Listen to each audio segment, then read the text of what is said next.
In the close combat with my Savage Boar Boys, I used Wallapa's... No, you saved the one. I saved the one-hit wonder, but I used the Tricksy Trinkets to deny him some ward saves, and combine that with all the Strength 5s and Strength 4s I was sending his way. I was able to wipe his entire unit. He was rolling like 75% hits, too. I managed to kill one Boar Boy and I think get one wound through on the hero, despite, you know, I'm rolling, I think, like something like 15 attacks at Initiative 6. I did 2 wounds and got completely wiped. I don't think I made I made one ward save, though he did deny a bunch of them, in fairness. And I also was able to kill one of my own guys with a dangerous terrain test. The cavalry moving through woods is a pretty big deal. When you lose a 30 or 40 point model just for rolling a 1, that's pretty brutal. So terrain definitely plays a role when you're playing these cavalry units, especially when they're expensive. So I passed the turn. Alrighty, so the Boar Boys, being frenzied, had to pursue, which Matt was bummed about because he was hoping to reform, but then they charged on ahead with that. Anyway, so this set me up for a few good charges. I went to flank them with the Wild Riders and put the Treekin in their face, simultaneously going forward. Well, not simultaneously, really. It's supposed to be sequential charges, but we've got them marked on the table. I charged first with my Altar Kindred going to the rear of the Night Goblins, planning to also put the Dryads into their flank. The Night Goblins fled, ran 10 plus inches, completely cleared the Boar Boys. The Treekin had not declared the charge yet, so they declared on the Night Goblins. The Night Goblins only ran 2 inches or so, wound up just short of the Boar Boys, so they got caught by the Treekin. So the Treekin destroyed them. So the Wild Riders went in alone to the flank of the Boar Boys, and the Altar failed his charge. There's markers on the picture for the Dryads declaring a charge too, but that would have been 7th Ed style, so the Dryads didn't actually declare a charge because in sequence they didn't wind up getting the chance to. Again, Altar winds up kind of hung out in the open due to his failed charge, and Wild Riders go into the flank, and one unit of Goblins goes away, Treekin stomping on their fleeing butts. Let's see. Movement-wise, the Dryads then pressed ahead, pulling in from the flank. My other Dryads on the far right flank with the Branch Wraith moved up to be out of the charge arc and in the flank of the Biggins, facing off with the Night Goblins that were coming through the marsh with the idea of wiping them out, preferably after they had eaten a bit more bowfire. My archers on the hill went to either beat up some spiders or take a few Biggins down, depending on how things went. Let's see. Characters and War Dancers on the left, again, continued circling around the left, in this case right behind my Wild Riders. Now, if he had gotten really lucky in the combat there, this could have really sucked badly for me, theoretically. But I didn't have a good place to go. If things went really bad in that combat, the Boar Boys would have been able to go forward and get me, or would have been able to go to the left and get me. So there wasn't really a place to run. I just had to hope my Wild Riders would do their job and beat those Boar Boys. I feel like here you would have been better served with the archers and just started the retreat. I don't know if I ever would have brought them up that far forward to begin with, but at this point I certainly would have been pulling them back, just setting up failed charges for me. That's a fair point. I haven't been playing Wood Elves much in the last few years. My main fantasy army at this point is Chaos Warriors, which are obviously a lot more aggressive. Push them forward. In this case, the archers who wound up on the hill in the center, I thought about pushing them back, but was worried at that point I'd be looking at hard cover to shoot at anything. So they're doing really nothing. So I figured, to be fair, they're not doing much moving anyway. up on the hill, they'd have a chance to do a couple wounds, and then they could flee from a charge anyway. Right. So not a lot of harm there. Magic phase, we wound up with 9 dice each. I tried Wisson's Wild Form and the Curse again. Absolute crap dice. Managed to barely get them off, but both of them dispelled again. Let's see, shooting. My left archers whiffed on the spiders. My center killed 3 of the Biggins, and on the right, they killed 6 of the night goblins who were trying to get through those marsh. Those 4 night goblins had now lost 10 to the marsh and 6 to the archers who were at under half strength, but they didn't panic. The general was right in the neighborhood anyway. In the combat phase, the Wild Riders managed to get... During the combat phase, I used the make way rule to move my Spider Rider over because I figured if he survived, he could dish out 6 attacks and potentially win the combat for me. Plus, he's denying my ward save, which sucks. Right, and on top of that, you have a maximum of 2 wounds you could possibly do, which is pretty big as far as combat res goes. It's kind of like the old trick where you used to be able to put a champion on the flank of the unit, and he was the only one who could die. Yep. You can't overkill past a champion at the same initiative. So I've got 5 Wild Riders in flank, 4 of which can attack the Spider guy. Hitting on 3s, wounding on 3s. He gets 2 6s to save, so I wind up putting 1 wound on a sucker, and he kills 2 back. With combat res, I win by 1, but he sticks it. So I got really lucky on my armor saves to only take 1 wound, but I got pretty unlucky on my rolling to hit and to wound you. I didn't really do too much damage. 2 guys isn't much considering I was throwing 6 attacks. Well, a big thing was that you were only hitting on 4s because the weapons go 5. I was really kind of hoping to get the curse off too because it would have been hitting on 5s, which would have been really biting into your damage potential, but it didn't work. I think in retrospect maybe I should have blown the one-hit wonder this turn because had I won by a couple points here, that could have been a huge swing of the game. I mean, my general's right back there, the level 4. If you could have won that... Oh, yeah, blown into this unit, I would have counted as charging with my nasty boar boys. Oh, that'd be sick. And on my turn, I could have given myself always strike first and rerolls. That would have been huge. Bear in mind, though, you're already, what, strength 4 on him base? So you're really, all you're doing with the one-hit wonder is increasing your wounds from on 3s to on 2s. True, and I'm also, the only other thing I'm gaining is I'm completely negating your armor save.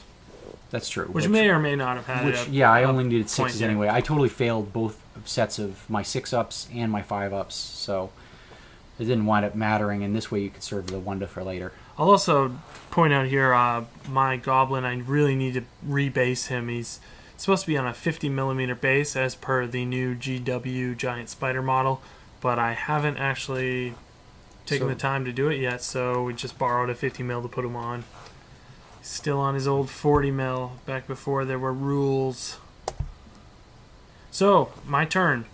My big uns declare charge against some archers. They flee. So I declare a charge on another set of archers. And we also flee to victory. And they flee. So I fail charge, move forward. I'm not too worried because fleeing archers means they can't fire next round, and I still got to move forward 5 inches. So the spiders squabbled, so they didn't get to do anything cool. Yeah, not that they really were in a position to do much, but it would have been nice if they could have done something. During the magic phase, I unfortunately didn't really get anything off. Yeah, there was like almost no dice. He had 4 to my 3. He used a scroll this turn. Yeah, right? he rolled really hot on the WOG though. He got like a 14 or 15, something high. So I went ahead and used the scroll just to be on the safe side. Which is good because you wouldn't have had another chance to use it where it was important. Well, maybe it was important this WOG round. Is huge, and the warpath can be brutal too against my army. My shooting was okay, I guess. I missed with my stone thrower and didn't really do much other than kill a dryad. Yeah, it got a dancer, and the night goblins on the left killed a dryad. Yeah. Woo! During close combat, my night goblin died, unfortunately, before he got to swing, which would have been huge because I would have popped my one-hit wonder this turn, and I think I could have done another 2 to your Wild Riders. Yeah, this was good for the Wild Riders. They get their goodness. They're often actually better when they're not charging because they have that Fury of Tyrannus rule where they're +1 attack any turn when they're not charging. So they go from 1 strength 5 attack each to 2 strength 4, which is a lot better against a lot of opponents. So I'm looking at 6 attacks at weapon skill 5, initiative 5, strength 4, which was enough to pull him down. Yeah, pull him down, you only get 1 wound, and then you have to flank. So you're only up by 2, and I was able to hold because that's not too hard of a roll to make. And I passed the turn. All right. On my turn, let's see. The Dryads on the right went ahead to charge the Night Goblins, who fled and safely escaped me. My Treekin went in to join the Wild Riders and hopefully finishing off those damn boar boy. Let's see. Both of my archer units rallied, thankfully. And my other units, not a whole lot of excitement. I guess War Dancers moving up on the right side, kind of setting up for a possible flank on the Biggins. I didn't really want to go in because I know I'm going to at least eventually lose, and even if I win, they're steadfast, so it's pretty rough. And with the new make way rule, where the character can immediately come into contact that same phase, as opposed to in 7th edition where it's on his next movement phase, it makes it a lot riskier. BSB could come over and mess up my stuff. So I set up for the archers to, again, they rallied, they set up to try to soften those Biggins further, and my War Dancers fearing either deal with them later or deal with the spiders when they finally come forward. Let's see. So I magic. I just went up with 5 dice to his 6, which sucked. I tried to curse the Biggins. Spirit Totem coming in again. It's brutal. I tried to curse the Biggins because they're right on top of this big hill, which would be, you know, a third of the guys on the hill dying as they move over it, which would be awesome. But yeah, he dispelled it. Shooting, just plucked a couple of Night Goblins, nothing big. In combat, the Wild Riders and their horses totally whiffed.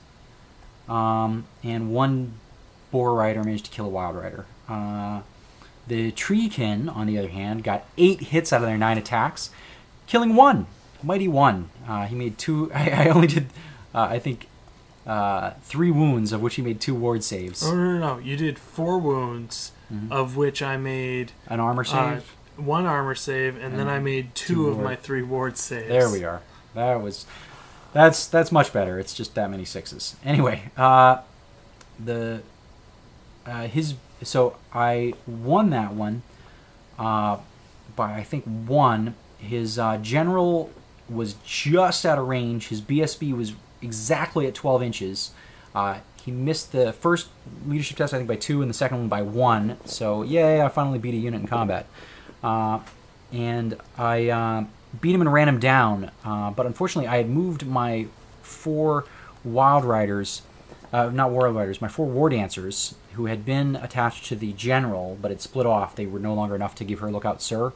I had moved them there, kind of in a rear position for the Boar Boys, but I don't know what I was thinking, honestly. I didn't need the help on the Boar Boys, and as it wound up, they blocked the pursuit distance, or overrun distance, pursuit distance, of the Treekin into the woods, which wound up leaving them still in the arc and reasonable charge range of the Biggins, which was not good at all. Yeah, so on my turn, I charged the Treekin. I think I needed a 7 or an 8, nothing too hard.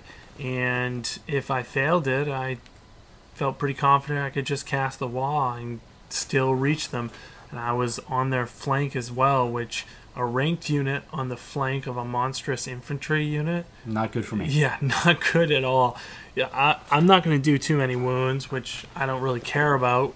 What I care about is the fact that I want to be up a static 5, because I have a BSB as standard in 3 ranks. And you're charging. And, oh, sorry, static 6. Wow. And I'm a flank, static 7. So I declared a charge, obviously. No other charges on the board because nothing else was in a great position. I was able to get the Night Goblins over to the flank of some Dryads, and I rallied my Night Goblins, which was really great. During my magic phase, I rolled, I believe, 28 to cast the Warpath. It was like a... I rolled 8 dice.